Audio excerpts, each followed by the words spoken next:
보실 성경 말씀은 사도행전 4장 12절입니다. 다른 이로서는 구원을 얻을 수 없나니 천하 인간의 구원을 얻을 만한 다른 이름을 우리에게 주신 일이 없음이니라 하였더라. 아멘. 우리가 예수님을 더 잘 믿으려면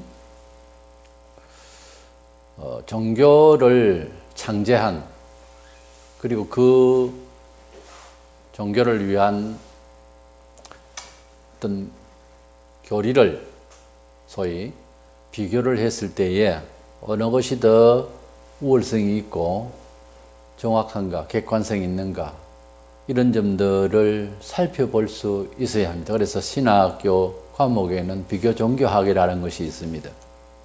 그것은 학문을 위한 학문이 아니고 우리 예수님을 믿고 사는 우리에게 좀 더 대칭적으로 확신을 우리가 갖기 위해서 지도자는 공부를 하게 되는데, 우리 평신도들도 예수님이 타 종교, 우리나라에는 뭐 불교가 있고 유교가 있고 캐톨릭이 있고 한데 그 외에 많은 종교가 있습니다만은 항상 그 여러 종교에 비슷한 점들이 있지만 결정적으로 큰 차이를 가지고 있는 것들이 또 있으니까 그런 점들을 잘 대조해서 비교 종교를 해서 우리 예수님께서 하나님 아들 되심을 더 확정할 수 있어야 되겠고, 또 사회문화적인 입장의 측면에 있어서도 내가 믿는 예수교, 내가 믿는 이 신앙이 우월한 점에 대해서, 또 특이한 점이 오히려 우리에게 은혜가 되는 점에 대해서 비교를 할 수 있어야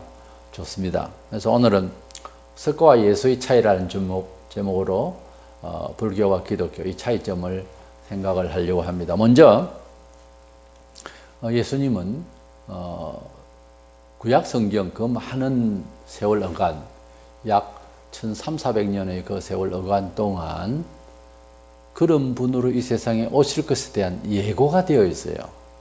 그러니까 문서적으로 그렇게 증명이 된다 그 말이에요. 우리 예수님은 요한복음 5장 46절에 구약 성경을 읽고, 그리고 예수님에 대해서 오해하고 있는 유대인들을 향해서 또 제자들을 보고 그 성경이, 구약 성경을 말하죠, 내게 대해서 기록한 거다, 그렇게 말씀을 하고 있습니다.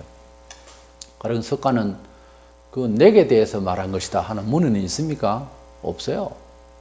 그래서 석가와 예수님과 석가의 차이는 미리 예고된 사람이냐 그냥 태어난 사람이냐 하는 차이점이 있고요. 두 번째로는 예수님은 여러 말씀을 하신 것과 활동하시는 내용에 있어서 신이 아니면 할 수 없는 일을 했어요. 그래서 예수님은 신성을 갖고 계셔서 지능적으로나 능력적에 있어서 완전하신 분이셨습니다. 그래서 신성만 가지고 계신 예수와 그냥 인성만 가지고 있는 석가, 이 차이가 있다는 것이고요. 세 번째 차이는 예수님께서 생명에 대해서 많은 말씀을 하시고 생명을 창출하시고 생명을 살려내시는, 그래서 생명을 공급하시는 분으로 나타납니다. 그러나 석가는 죽음 자체를 운명으로 받아들이라는 거예요. 이 차이점이었어요.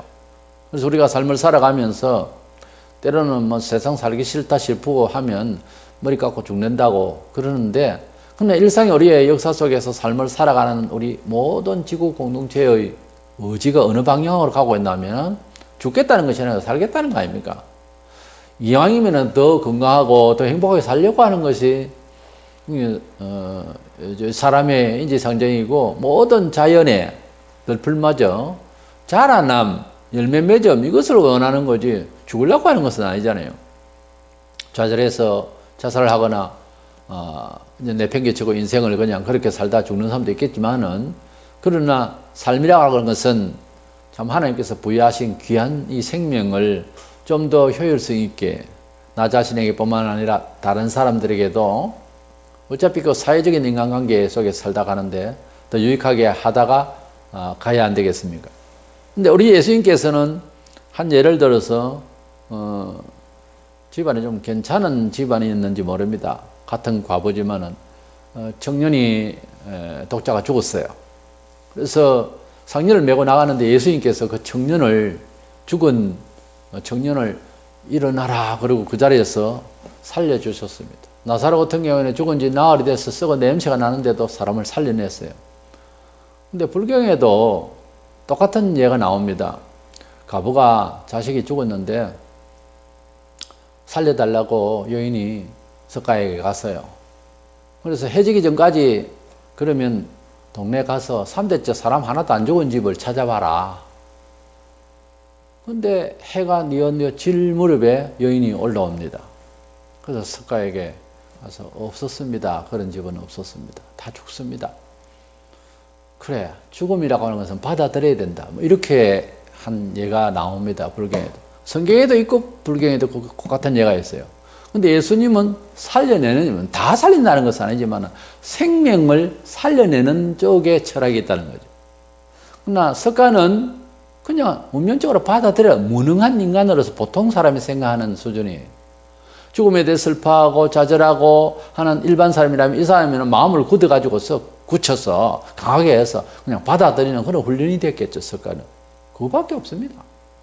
이제 이 차이점이 있는 거예요. 생명의 역사를 하는 차이와 그냥 운명적으로 살겠다는 것과 혹시 우리 신앙생활에도 이 양단간에 잘 보셔야 됩니다. 내가 예수식이냐 허무주의냐 잘 판단해야 되는 거예요. 그럼 네 번째로는 예수님께서는 어떤 산속에 가가지고서 제사들을 두고 이단들처럼 이렇게 엄용하게 엄습한 곳에서 이상한 곳에서 모여서 집단생활을 이런 교주가 아니고 예수님은 이 세상에 우리를 보냈으면서 세상에 빛이 되고 소금이 되라고 하셨어요. 문화 속에서 안 되는 것을 고치고 될 수 있도록 하고 죽은 자를 살리고 병든 자를 고치고 무식한 자는 교육을 해서 가르치고 이렇게 문화를 살려내려고 하는 그렇게 생명의 예수라는 말이 그 말입니다. 구원은 생명이지 않습니까? 구원을 받는다는 것은 건진다는 말이에요. 죽어가는 자를. 그래서 부패하고 하는 것을 우리가 소금 역할을 하고 이렇게 어두워져가는 이 세상을 밝게 해주고 하는 것을 하라는 거예요. 이래서 문화 참여 종교요. 우리는 사회 속에서의 그 역사를 부정하지 않는 그런 종교이고 건전하죠. 우리는 어차피 역사 속에서 숨쉬고 사회 관계 속에서 삶을 이루어가잖아요. 그것을 부정해야 할 때는 이제 문제가 있는 거죠. 그런데 석가는 염세주의자였어요. 그냥 어느 성주의 아들로 나서 세상 바라보니까 동서남북 다 험하게 보이고 그래서 산에 가서 돌을 닦고 한다고 올라갔죠. 이렇게 개인적인 그런 강박으로 세상 별것 아니다 그렇게 생각해서 산에서 돛 닦는 수도 이것이 공적으로 다 공유할 수 있는 인류사에 적용이 될 수 있는 또는 객관성이 있는 역사성이 있는 겁니까? 이건 아니지 않습니까? 그걸 좀 더 진실하게 우리가 삶 속에서 이해한다면은 석가와 예수와 석가의 차이는 엄청난 겁니다. 하나는 산에서 내려와서 삶을 통해서 바로 살자는 것이고 하나는 그냥 세상 살기 싫다 산으로 올라가자는 식이고 그건 완전히 서로 거꾸로 되는 겁니다. 다섯 번째로 예수님은 죄가 있어서 돌아가실 거라 병이 들어서 돌아가신 것이 아니고 하나님의 예정 섭리 가운데서 우리를 구원하시기 위해서 타살에 의해서 십자가의 대속의 죽으심을 받으신 것입니다. 그러나 석가는 80이 넘어서 등에 큰 종괴가 나서 병으로 죽었어요. 그래서 사람이 태어나는 것도 아주 특별하고요. 언제 어디서 어떻게 태어났느냐. 그리고 죽을 때에도 그 죽음의 끝이 그 사람의 생애를 말한다고 하잖아요. 우리가 객사라고 바깥에서 이제 죽고 또 비참하게 죽고 이러면 보기가 안타깝죠. 교통사고나 선박의 사고, 항공사고 여러 경우에서 그렇게 죽는 것보다 자기 할 일을 어느 정도 하고 그리고 가족이 보는 데서 숨을 거둘 수 있으면 참 좋다고 생각해요. 그것이 사람으로 나서 떠나는 것이 너무 슬프고 그렇지만은 그 객사하는 것보다는 낫잖아요. 이래서 죽음이라고 하는 것은 어디 전쟁터에 전사로 죽는 것도 아니고 그냥 뭐 바깥에서 참 설명하기 안타까운 그런 죽음을 죽는다는 것은 보기가 안 좋잖아요. 예수님은 많은 사람들이 보는 데서 타살에 의해서 죽었는데 죽으심의 현장이 천지가 요동하고 태양이 컴컴해지고 난리를 쳤습니다. 왜? 정상적인 죽음이 아니라는 거죠. 본인이 병들어 죽은 것도 아니고 본인이 이제 뭐 죽고 싶어 죽은 것도 아니고 살려고 했습니다. 겟세마네 동산에서 아버지 기도할 때. 근데 타살에 의해서 우리 죄인을 위하여 십자가에 돌아가신 것입니다. 그러나 아무리 좋은 이야기라고 어떻다 해도 죽음의 끝이 일반 사람처럼 등에 종괴가 나서 죽었다. 석가의 죽음은 예수의 죽음하고 비슷하지도 않고 완전히 딴판이죠. 일반 사람들의 죽음이에요. 죽음이 그 생애를 말한다고 할 때 그렇다는 겁니다. 그 다음에 우리 예수님은 부활을 하셨어요. 다시 사셨습니다. 많은 종교의 성지가 있어요. 거기 가면 반드시 무덤이 있어요. 그런데 우리 예수님은 빈 무덤입니다. 예수님은 무덤이 없습니다. 세계 역사 속에 위대하다고 다 생각을 합니다. 예수를. 그런데 그 예수의 끝과 석가의 끝, 마호메트의 끝, 그 끝을 보기 위해서 성지순례를 한다고 할 때에 예수님 무덤이 없다라고 하면 생각을 좀 해봐야 되지 않겠어요? 왜 무덤이 없는지를 물어나 봤냐고요. 그러나 석가는 네팔에 무덤이 있거든요. 마호메트 무덤이 있고요, 이슬람. 그러니까 한 분은 사셨고 또 다른 사람은 다 죽었습니다. 죽음의 그 끝이라면 그가 가르치고 약속하고 말한 모든 철학이 무슨 큰 희망이 있겠는. 죽음은 끝인데. 그러나 예수님은 사셨다 아닙니까? 이것이 가령 석가와 비교할 때에 큰 차이가 있습니다. 전 세계에 많은 불교 신자도 있고 특별히 동양권에 있지만은 그러나 이 차이점을 볼 때는 어마어마한 문제가 있습니다. 많은 사람들이 지금 쏟고 있거나 비교 종교를 안 했다는 거죠. 좀 자기 종교도 하나의 학문으로 객관성 있게 좀 평가를 하고 비교를 해서 우월성을 생각을 해야죠. 그 다음에 예수님은 제자들이 보는 데서, 사람들이 보는 데서 하늘로 올라가셨습니다.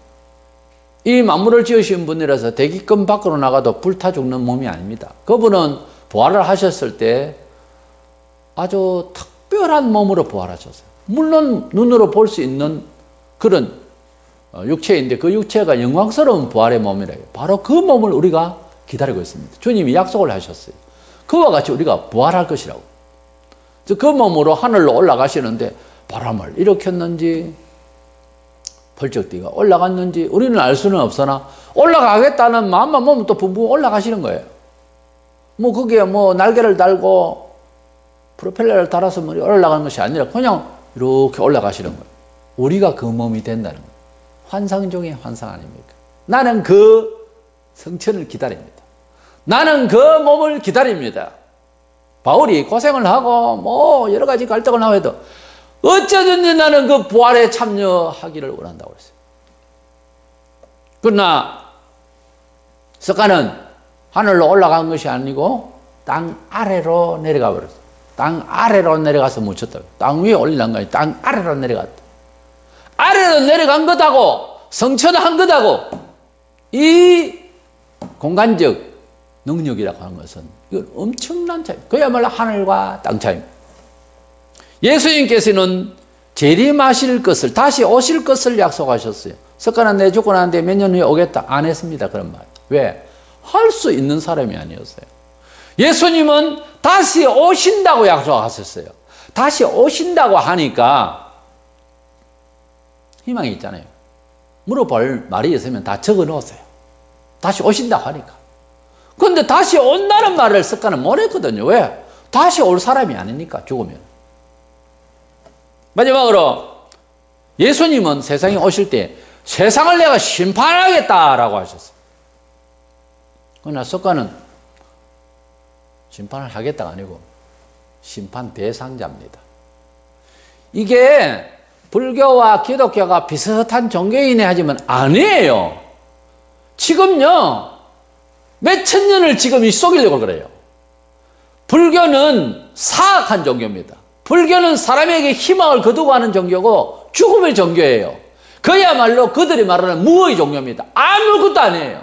가치가 아무것도 아니고 수용해서는 안 됩니다. 그런데 비슷하다. 한 종교적으로 사회에 기여한다? 말이 안 되는 겁니다. 말이 안 되는 겁니다. 이래서 천하에 구원받을 만한 이름은 오직 하나님과 우리 사이의 중재자 되신 예수 그리스도. 예수는 일반 사람이 아닙니다. 성자 하나님이세요. 그분 앞에 석가가 아니라 뭐라도 상대를 해서 이야기할 수가 없어요.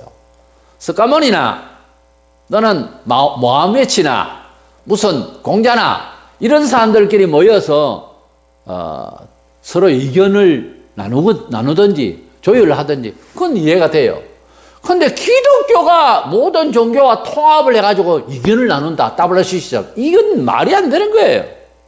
종말론적으로 보면은 하도 말을 안 들으니까 놀라운 기적을 행하는 하늘에서 불이 떨어지게 하면 불이 떨어지게 되고 하는 이런 아주 기발난 사람이 나타나가지고서 세계를 지배할 한 대통령이 나타날 건데 그를 위하여서 온 세계 종교를 통합시킵니다. 그때에 믿음도 아닌 믿음을 가지고 다녔던 교인들은 다 쏠려서 그리러 갑니다. 와, 대단하다. 사람이 뭐가 대단하다 하면 그것은 결국은 실용적인 겁니다. 주로. 사람이 어디에 타락을 하나 하면은 실용적이고 감각적인 데서 제일 약해요. 우리가 예수님을 믿고 천국을 간다. 막연한 이야기 같아도 칼을 딱 대놓고 너 그래도 믿을래? 천국을 믿을래? 그러면은 정말로 속에 믿은 사람은 끝까지 믿는데 내 지금 죽어서는 안 된다. 이건 감각적이고 실용적이잖아요. 부인하는 거죠. 사람이 대단한 사람이 나타났다 그러면 성경을 버리고 그 사람이 뭔지를 관심을 먼저 가지라고 그래요. 성경에는 대단한 게 더 있는데요. 천지를 지으시고 바다를 가르시고 천지를 캄캄하게 하시고 온 산과 들과 바위를 터지게 하시고 그만큼 대단한 게 또 어디 있는데요. 죽은 사람을 부득부득 걸어 나오게 하시고 뭘 대단하게 할까요? 떡 5개 물고기 또 말로 5,000명을 먹이시고 뭘 또 더 이상 대단하게 할까요? 대단한 것이 세상에 있습니까? 아주 깊은 견해가 뭔데요? 그러므로 생각만 깊이 하다가 그래서 포기한 것이 있을겁니다. 원래 생각을 깊이 해보니까 세상이 허망하거든요. 세상 자체가 할 일이 없다가 아니고 세상 자체에 대해서 능력이 생명력이 없어서 그 생각이 듭니다. 그 생각이 들어야 예수 안 믿는 사람은 정상적으로 세상을 이해한 거예요. 석가는 아주 똑똑한 지각이 있는 사람이에요. 생명력은 없지만. 그래서 석가와 예수의 차이, 예수님과 석가의 차이는 이렇게 크게 차이가 난다는 것 아시고 또 다른 종교나 또 다른 이슈가 되는 세상의 어떤 역사에 우리 사는 동안에 문화에서 어떤 특별한 게 나타날 때 예수님과 비교하면 기독교와 비교하면 성경과 비교하면 단번에 답이 나옵니다. 그래서 불교의 석가는 사실은 한 종교로서 이해해 줄 수 있는 부분이 아니고 저는 개인적으로 불교에 심취하거나 불교를 많이 저항하고 그렇게 하는 사람들은 내심 이기적으로 봅니다. 그 불교가 보면 출발이 이기심에서 나왔어요. 사회공익, 문화에 대해서 홍익적인 이런 것 같으면 석가가 그렇게 해서는 안 되죠. 성조의 아들로서 나서 사회에 잘 기여하고 죽은 사람보다 못한 거죠. 툴툴 털어버리고 산에 가버리면 뭐 어떻게 세상은 어떻게 살란 말이에요. 그런 좋은 머리, 그런 좋은 깨달음을 가지고서 구도를 하고 그래서 사람들에게 문화생활 잘 할 수 있도록 해야죠. 그래서 저는 불교를 많이 숭배하고 그런 식으로 주장하고 또 미신과 결탁된 그런 잡종교가 되어 있는데 우리나라는 불교가 정통이라기보다 제 일본 종교하고도 합쳐지가 있고요. 그래서 이런 불교식의 문화는 결국은 자기가 잘 되고 그 아니라 하면서도 그런 쪽으로 가는 성향이 짙습니다. 왜? 출발이 이기심에서 나오거든. 이기심에서 나왔는데 방법은 없는 거예요. 그러면서도 남에게 내가 뭐 불교를 이야기하고 이건 말이 안 되잖아요. 자기 수양만 할 것 같으면 조용히 믿든지 그러다가 가든지 그래야죠. 그래서 우리는 예수님과 석가의 차이에서 여러 가지 비교를 할 때에 많은 이야기를 할 수 있습니다만 이와 같이 9가지만 살펴봤습니다. 천하에 구원받을 만한 이름은 예수밖에 없다. 죽는 모디가 날 때까지도 그렇게 말할 수 있어야 됩니다. 왜? 역사적으로 확실하니까, 비교를 할 때. 이런 예수님을 우리가 생전에 만나서 죽는 날까지 우리 입술에 예수님 찬양을 할 수 있고 하나님의 아들로서의 예수님을 높일 수 있다면 이만한 복이 또 없습니다. 우리가 세상을 2번, 3번 산다 해도 더 배우고 더 익히고 더 분석할 해봤자 예수와 같은 사람 만날 수가 없어요. 이 점을 알고 늘 감사하며 주를 찬양하기를 원합니다.